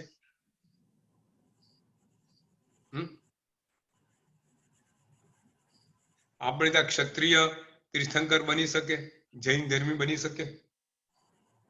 આપણે ત્યાં બ્રાહ્મણ બધા ધર્મગુરુઓ બની શકે? તમે વિચાર કરો, એક કદાચ આગમની અંદર એવો વખત આવશે, આખો બ્રાહ્મણોનો ઇતિહાસ આપણે લઈશું કે આપણે ત્યાં જે કઈ ધર્મ અત્યારે આવી રહ્યો છે ને એકલા બ્રાહ્મણોએ ટકાયો છે. બ્રાહ્મણો બધા જૈનો હતા અને જૈન બ્રાહ્મણ કહેવાતા હતા. ભદ્રભાવ બ્રાહ્મણ હતા, હરિભદ્ર બ્રાહ્મણ હતા, સંયમભાવ સુરી બ્રાહ્મણ હતા. એવા તો એક નહીં અનેક. એક એકનું જીવન આપણે જોઈશું ને આપણી આશ્ચર્ય, આપણે આંખો ખુલી જશે કે ભગવાને આ બધું પરિવર્તન કેવી રીતે કર્યું અને કેવા લોકો, પાત્રતા કેવી ઊંચી. ખબર પડે કે આ હું કરું છું ખોટું છે એ મિનિટે છોડી દે, બીજો વિચાર નહીં. ગૌતમ સ્વામી તમે જુઓ, એમને લાગ્યું મેં 50 વર્ષનું જ્ઞાન, મારું બધું જ્ઞાન મિથ્યા જ્ઞાન હતું. બરાબર કે નહીં? એ તો અભિમાનમાં આવ્યા હતા ને, ક્રોધમાં આવ્યા હતા કે હમણે એને પતાવી દઉં, આમ જઈ અને વાદમાં હજારો વાદીઓને જીત્યા છે, આ તો મગતરું છે મારી સામે, એવું મનમાં. અને એવું જ્ઞાન હતું કે 2 વાત કરીશ આમ નીકળી જશે. શું થયું? એમને જોયું ના, હું વિચારતો તો એ ખોટું છે, મારી માન્યતા ખોટી છે. ખરેખર આત્મ સ્વરૂપ જે ભગવાને સમજાવ્યું એ સાચું છે, પોતાના ગુરુ બનાવી દીધા, પોતે એને સંયમ લઈ લીધો. તો ભગવાને એક આ સ્ત્રી ચાતુર્વર્ણ વ્યવસ્થા, આપણે ત્યાં છે ને મહેતારાજ મુનિની વાર્તા આવે છે, ખબર છે બધાને? એ વાત ફરીથી કોઈ વાર કરશું. પણ મહેતાર્ય મુનિ છે ને જન્મે ચંડાળ હતા.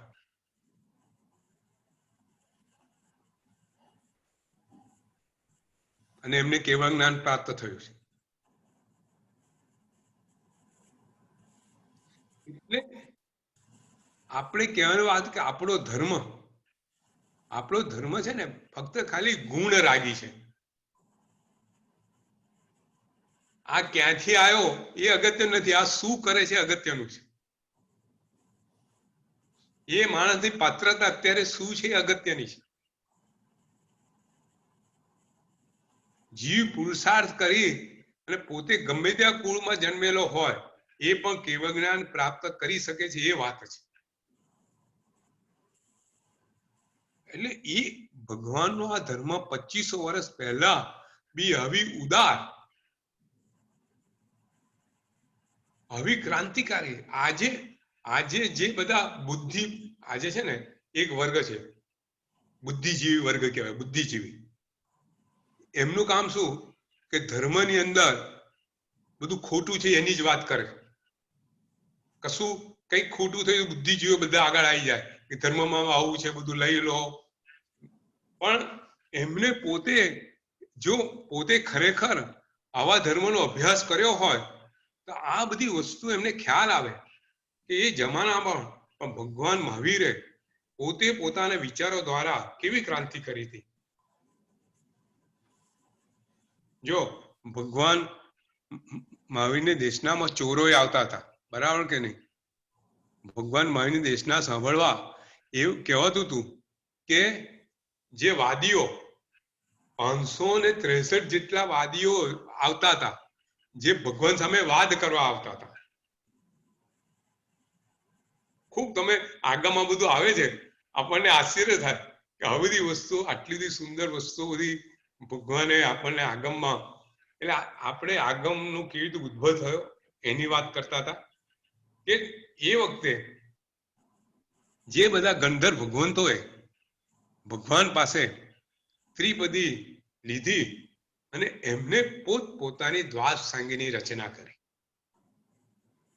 એ પોતાના શિષ્યોને પોતાની દ્વાદશાંગી 12 અંગો, દ્વાદશાંગી એટલે હું 12 અંગો.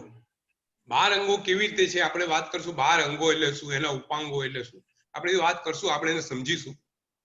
પણ જે 11 ગંધર્વ ભગવંતો હતા એમને પોતાની દ્વાદશાંગીની રચના કરી, પોતાના શિષ્યોને 12 અંગનું ભણાવતા હતા, કંઠસ્થ બધું કરાવતા હતા.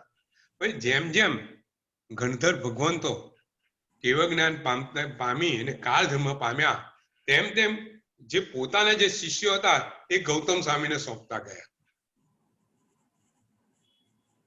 એટલે થયું શું કે પોતાના શિષ્યો જે પોતાના 12 અંગનું ભણતા હતા એને બદલે એ બધા ગૌતમ સ્વામીની જે દ્વાદશાંગી હતી એનું બધા ભણવા માંડ્યા. એમ કરતા કરતા 9 ગંધર્વ ભગવંતો ભગવાન મહાવીર સ્વામીના વખતમાં નિર્વાણ પામે છે. એટલે 9 જે ગંધર્વ ભગવંતો છે એમની જે દ્વાદશાંગી હતી એ બધી ધીરે ધીરે એ બધી ત્યાં આગળ એ થઈ ગઈ ને એમના બધા શિષ્યો ગૌતમ સ્વામીની દ્વાદશાંગીનું પઠન કરવા માંડ્યા. ભગવાન મહાવીર સ્વામીના નિર્વાણ પછી ગૌતમ સ્વામીને કેવળ જ્ઞાન પ્રાપ્ત થાય છે, બરોબર છે, બીજે દિવસે. અને એના 8 વર્ષ પછી કે ગૌતમ સ્વામી નિર્વાણ પામે છે. એટલે જેવા ગૌતમ સ્વામી નિર્વાણ પામે છે એટલે પોતાના બધા શિષ્યો સુધર્મા સ્વામીને સોંપીને જાય છે. સુધર્મા સ્વામીનું એક અદ્ભુત વ્યક્તિત્વ છે. ભગવાન જ્યારે હતા ત્યારે ભગવાને જોયું કે સુધર્મા સ્વામીનું સૌથી લાંબુ આયુષ્ય છે અને આખા ગણધરને સાચવી શકે, સંભાળી શકે, મેનેજ કરી શકે એવી કેપેબિલિટી જો કોઈ હોય તો સુધર્મા સ્વામીમાં છે. એટલે ભગવાન મહાવીર સ્વામીની હાજરીમાં જ સુધર્મા સ્વામી આખા ચતુર્વિધ સંઘનું સંચાલન કરતા હતા. ગૌતમ સ્વામી કે બીજા કોઈ ગણધર ભગવંતો સંચાલન નતા કરતા, એમનું આખું સંચાલન સુધર્મા સ્વામી કરતા હતા. સુધર્મા સ્વામીએ પોતાની દ્વાસંઘની રચના કરેલી. એટલે જ્યારે ગૌતમ સ્વામી નિર્વાણ પામ્યા ત્યારે પોતાના બધા શિષ્યો પોતે સુધર્મા સ્વામીને સોંપતા ગયા. એ સુધર્મા સ્વામીને સોંપતા ગયા એટલે જે બધી જે 10 દ્વાસાંગી હતી, જે બીજી એ બધી 10 દ્વાસાંગીઓ લુપ્ત થઈ ગઈ. એટલે કહેવાય છે ભગવાનના નિર્વાણ પછી 100 વર્ષની અંદર બીજી બધી 10 દ્વાસાંગીઓ લુપ્ત થઈ ગઈ અને ફક્ત ખાલી આ સુધર્મા સ્વામીની જે દ્વાસાંગી હતી એ ટકી રહી. અને જે સુધર્મા સ્વામીની દ્વાસાંગી જે ટકી રહી એ આપણી પાસે અત્યારે જે છે એ સુધર્મા સ્વામીની જે દ્વાસાંગી છે એનો જ ભાગ છે. જે 45 આગમો છે એ સુધર્મા સ્વામીની દ્વાસાંગી છે. બરોબર છે? તો આજે આપણે જો 8 ને 20 થઈ છે, આજે આપણે અહીંયા સમાપ્ત કરશું. નેક્સ્ટ ટાઈમ આપણે આગળ જઈશું. એમાં આગમની ભાષા, આગમમાં શૈલી શું છે, આગમની ભાષા કઈ છે, પછી આગમનો ઇતિહાસ કે 45 આગમો કે 84 આગમો, આગમની વાચના કેવી રીતે થઈ, એક એમાં જે ભદ્રભાઉ સ્વામી, સુધર્મા સ્વામી, સ્વયંભૂ એ બધાનો આપણે થોડો ઇતિહાસ બી લઈશું, એક ગુરુ ભગવંતોનો. એટલે શું છે, ખૂબ આપણને આ બધી વસ્તુ ખ્યાલ આવે કે આ બધી વ્યક્તિઓ કેવી મહાન હતી, કેવી રીતે જૈન ધર્મમાં આવી, અને આપણે એ રીતે આપણે આગમમાં પછી એમ કરતા કરતા પછી એક પહેલા આગમમાં શું છે, બીજા આગમમાં શું છે, એ બધું આપણે ચર્ચા કરશું, વિચારણા કરશું. હવે કોઈનો પ્રશ્ન હોય गुरु तो जी आप ऐसा भी है ना, हाँ जी, कि सुधर्मा स्वामी पर भगवान ने 2 बार वासक्षेप डाला था उनको गंधर्व पद पे डालने, उनको स्थापित करने के लिए लास्ट के अपने पाठ पर मतलब अपने अच्छा। पाठ के उत्तराधिकारी के रूप में उनके ऊपर 2 बार वासक्षेप डाला था, सबके ऊपर एक बार डाला था. हाँ, बराबर है, आपकी बात बिल्कुल सही है. ओके ओके ओके जी गुरु जी, सही, वेरी गुड. અરે પંકજભાઈ, હા, નેક્સ્ટ ટાઈમ છે ને આગમોના જસ્ટ નામનો પરિચય કરાવો તો સારું પડશે.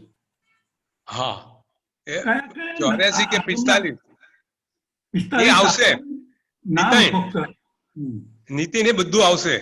બધા हाँ. આવશે તો બધા આવશે. હા, બધા.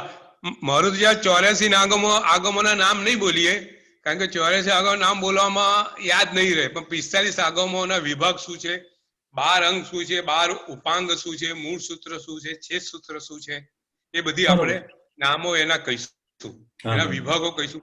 આગમ સૂત્રના વિભાગો કેવી રીતે છે એક આવશે. આપણે આ થોડું આપણે ઉદ્ભવ સ્થાન, એની ભાષા, એની શૈલી આપણે જે સમજતા જઈએ તો આપણને આગમો વિશે આપણને એનો ભાવ આપણને વધારે સારો જાગૃત થાય. બહુ સરસ, આપણે એ બી લઈશું. બીજું अंकल हाँ. आ इज आसपास और गम मीन्स समझना, हाँ, राइट? बराबर.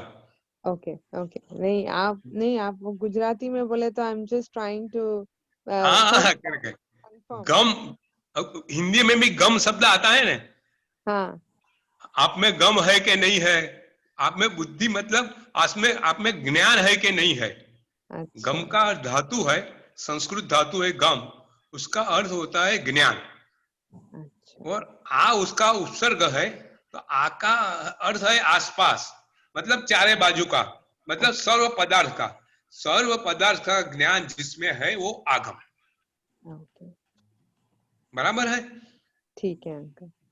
हाँ, ને અંકલ તો और આ બધું આગમમાં જેટલું પણ છે બધું જ ગણધર ભગવાનો થ્રુ આવેલું છે, રાઈટ? એટલે અલ્ટિમેટલી ભગવાને ગણધર ભગવાનોને જે બી કીધું એ બધું આગમોમાં આવેલું છે, રાઈટ? એ ડાયરેક્ટ हाँ ભગવાનના વચન આપણા માટે ડાયરેક્ટ ભગવાનના વચન છે એવું કહેવાય. बिल्कुल साची बात, बिल्कुल साची बात.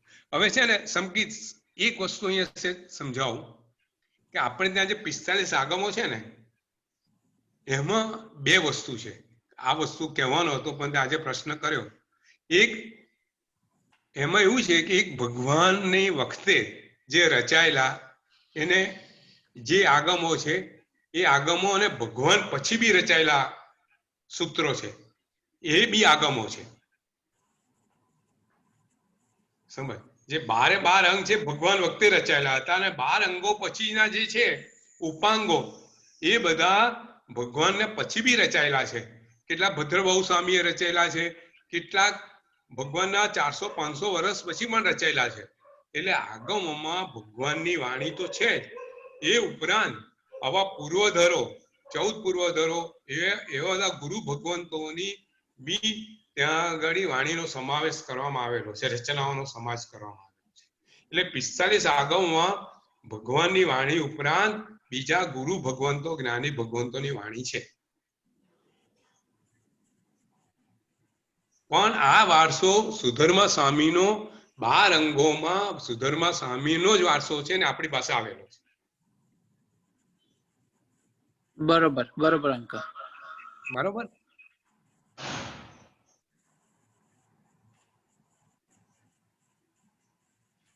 अंकल लेकिन आगम की लाइक रचना सुधर्म स्वामी ने की है, लेकिन उसको लिपि में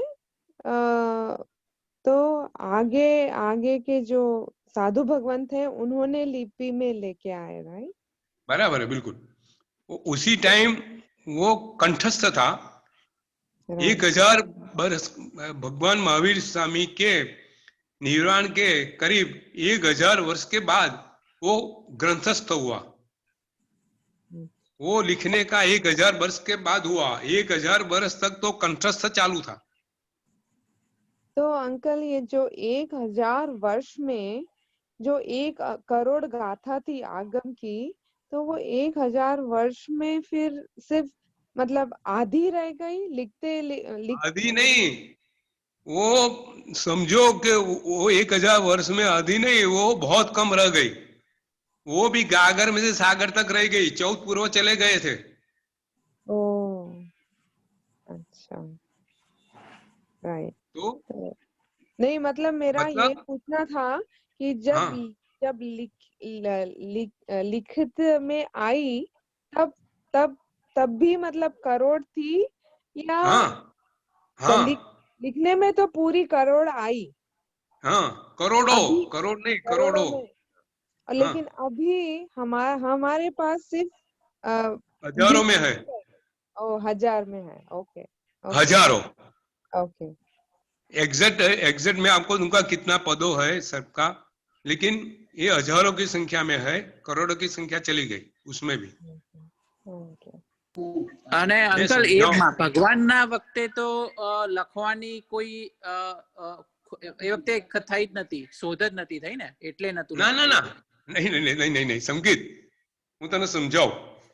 જો તારો પ્રશ્ન સારો છે, કદાચ કોઈને બી આ શંકા જાય તો હું તને એવું કહું કે ધારો કે કોઈ આપણે વાક્ય બોલે, ભગવાન એક વાક્ય બોલ્યા, ભાઈ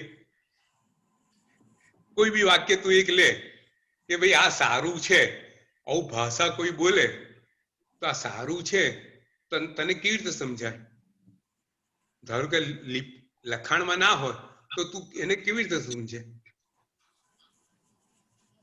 બોલીને કોઈ બોલતું હોય એવી રીતે સમજે. પણ તને સમજ કેવી રીતે પડે? આ સ છે એનો અર્થ આ થાય, સારું છે. સારું તું કેવી રીતે સમજી શકે? ધારો કે લિપિ નથી. જો લિપિ તો હતી, તને સમજાવું. લિપિ હતી. ધારો કે લોગસ્સ બોલ્યા, હા, લો, તો લ ને કાનો માત્ર લો, એ કેવી રીતે આવ્યું? એ લો બોલે તો કાનો માત્ર લો એ લિપિ થઈ ને. હા હા લ લિપિ તો આવી હતી, રીતે બરોબર, ખ્યાલ આવ્યો. લ આવી રીતે લખાય એ લિપિ લેંગ્વેજ થઈ ને. હતી, લેંગ્વેજ તો હતી એ વખતે. લેંગ્વેજ તો હતી, હા, લિપિ તો હતી જ, હા. પણ આપણા સૂત્રો કોઈ ગ્રંથમાં લખતું નતું. બધા એવું વિચારતા હતા કે ગ્રંથોમાં લખવાથી પાપ થાય. આ સૂત્રો એટલા પવિત્ર છે, એટલા પવિત્ર છે કે લખીએ અને કોઈની બી પાસે લખાણ જાય એ પાપ કહેવાય. અનઅધિકારી પાસે આ જવું ના જોઈએ. સૌથી પહેલી વાત એ. બીજી વાત એ કે લોકો એવું માનતા હતા કે આ કંઠસ્થ જ કરાય, પોતે કંઠસ્થ કરીને જ યાદ રાખે.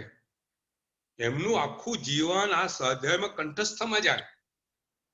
ઓ બાપરે.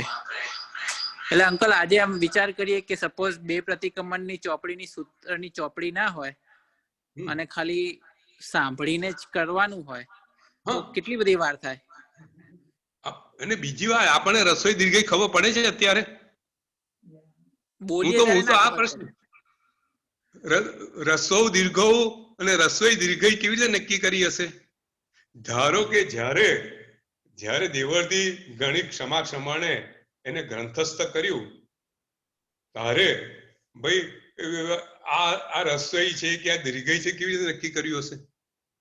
બોલવામાં કઈ રીતે થતું હોય એ પ્રમાણે એમને શબ્દો બધા ખબર હતી. આ રસોઈ હોય આ દીર્ઘઈ હોય, તું સમજ. સુવિધિનાથમાં બંને રસોઈ આવે, રસો આવે એમને ખબર હતી બધા. અને 500 આચાર્યો છે એ વખત, અને કરોડો શ્લોકોની નવી રચના થઈ છે. આશ્ચર્ય થાય. જેમ જેમ આગમનો આપણે ઇતિહાસ વાંચીએ ને આપણને આશ્ચર્ય થાય કે કેવા આપણા આ ભગવંતો છે, કેવા જ્ઞાની છે, અને આપણે શું પ્રશ્નો કરી રહ્યા છે. આપણને કશું જ ખબર નથી. આપણી અત્યારની માનસિક સ્થિતિ કુવાના દેડકા જેવી છે ખરેખર.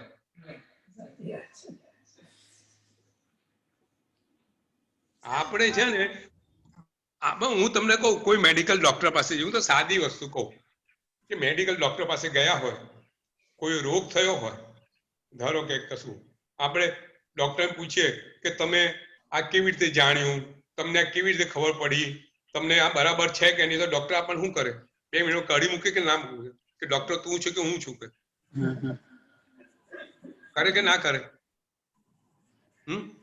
ડોક્ટર હું તને કહું કે આપણે કોઈ એક્સપર્ટ પાસે ગયા કોઈ વસ્તુના, અને એક્સપર્ટ પાસે જઈને એની એક્સપર્ટાઇઝ વિશે શંકા કરીએ અને એવા પ્રશ્નો કરીએ તો એને ગમે?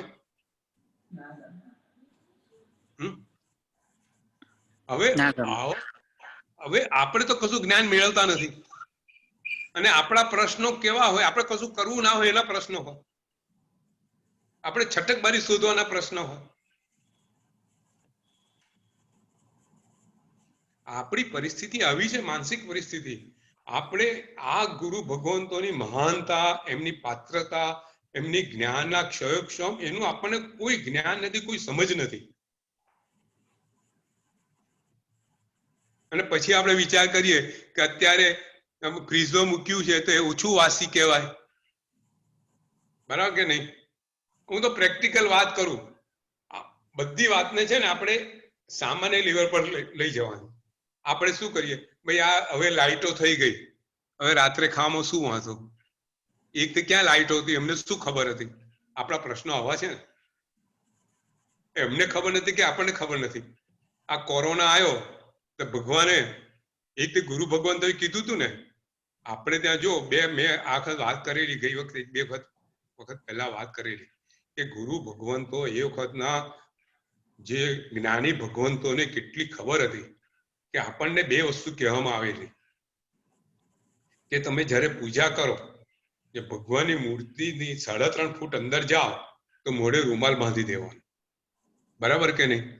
3.5 ફૂટનું ડિસ્ટન્સ કોને આપેલું? भगवान ने दिया और 3.5 फुट में मुंह को बांधने का मास्क भी किसने दिया? बिल्कुल बिल्कुल. और ये मास्क देने से कोरोना वायरस भगवान को नहीं लगेगा, वो भी किसने दिया? ये लाइफस्टाइल ही अपना बढ़िया है, बहुत बढ़िया अपने जैन धर्म का। મારું કહેવાનું શું છે કે આ ગુરુ ભગવંતો જ્ઞાની ભગવંતોને ક્યાં સુધીનું જ્ઞાન હતું, આપણને જ્ઞાન નથી, આપણે સમજી શકતા નથી, આપણે નથી સમજી શકતા એટલે એમની વાત ખોટી છે એવું ક્યારે ન કહેવાય.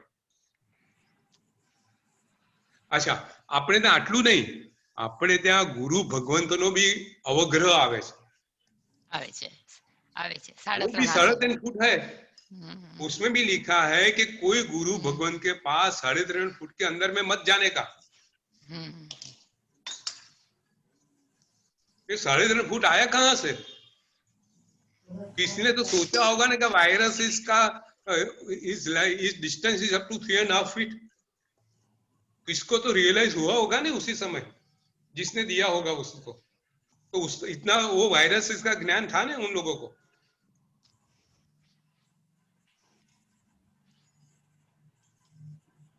તો આ બધા ગુરુ ભગવંતો જ્ઞાની ભગવંતો આટલા મહાન હતા. કલિકાલ સર્વજ્ઞ કેટલા શ્લોકોની રચના કરી છે. એ કહે છે કે કલિકાલ સર્વજ્ઞ માટે એવું કહેવાય છે કે કોઈ એક લીંબુ ઉછાળે, નીચે પડે ને, ઉછાળે નીચે પડે, એમાં 1 શ્લોક કે 10 શ્લોકની રચના કરતા હતા. મને એક્ઝેક્ટ ખબર નથી, પણ લીંબુ ઉછાળ નીચે આવે એમાં સંસ્કૃતના 50 શ્લોકની રચના કરતા હતા. એટલે એ કેટલા મહા, કેટલા બુદ્ધિશાળી હતા. આપણે બધી વાતો કરશું, ખૂબ ઇન્ટરેસ્ટિંગ છે. મને આગમ કેટલા આપણા પ્રવચન ચાલશે એનું કોઈ અંદાજ મને અત્યારે આવતો નથી, પણ ખૂબ ઇન્ટરેસ્ટિંગ, ખૂબ સરસ, ખૂબ મજા આવશે મને તો. અને ખૂબ સુંદર સબ્જેક્ટ. ગંધર્વાદ પછી એક યુગાનુયુગ આપણી પાસે આવ્યો છે અને આપણે એ રીતે આગળ વધશું. બરાબર છે. ભગવાનની આજ્ઞા વિરુદ્ધ કઈ પણ બોલાયું હોય તો મિચ્છામી દુક્કડમ. આપણે નવકાર ગણીને છૂટા પડશું. મનમાં નવકાર ગણશું. આપણે છે ને આગમ ગીત એક એની બે કડી લેવી છે અત્યારે. ચૈતલ પછી આવતી વખતે આગમ ગીત લઈશું. એક સુંદર આગમ ગીત છે. એટલે મતલબ લેવું હોય તો 2 કડી લેવાશે અહીંયા. હા લો ને. અત્યારે આપણે છે ને સંકિત આગમ ગીત છે રત્ન સુંદર મહારાજ સાહેબના. સાહેબના આગમ વાર્તામાં ગીત ગવાતું હતું. ખૂબ સુંદર ગીત છે. આપણે બી એને કંઠસ્થ કરશું અને ગાઈશું. મારી એવી ઈચ્છા છે. ચાલુ કરો. મને કે સંભળાય છે ને. નમીએ ભાવે શ્રી આગમ ગ્રંથ. બધા સાથે. ઓ નમીએ ભાવે શ્રી આગમ ગ્રંથ. જેમાં શોભે છે પ્રભુજીની વાણી, કરે હર્ષલાણી આગમ નમો ભાવ. સાથે નમીએ ભાવે આગમ ગ્રંથને. ઓ નમીએ ભાવે આગમ ગ્રંથને. શાસ્ત્રો કેસરી સિંહ પરે.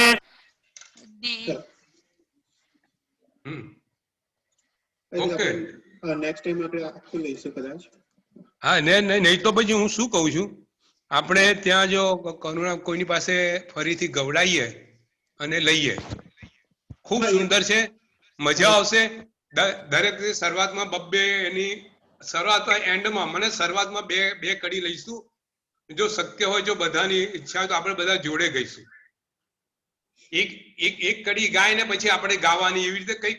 ચૈતલ જો શું સારું લાગે છે. આપણે નમીએ ભાવે શ્રી આગમ ગ્રંથ ને. નમીએ ભાવે શ્રી આગમ ગ્રંથ ને. આપણે રીતે લઈશું. બરાબર છે. એટલે કદાચ અને હું ગ્રુપમાં પણ મૂકી દઈશ તો લોકો શીખી જાય. હા હા બરાબર. બસ ખૂબ ખૂબ સુંદર છે. મજા આવશે બધાને. ચાલો ચાલો સારું. પ્રણામ. સાથ જય રહેજો જીનેન્દ્ર અંકલ. અંકલજી. પ્રણામ જય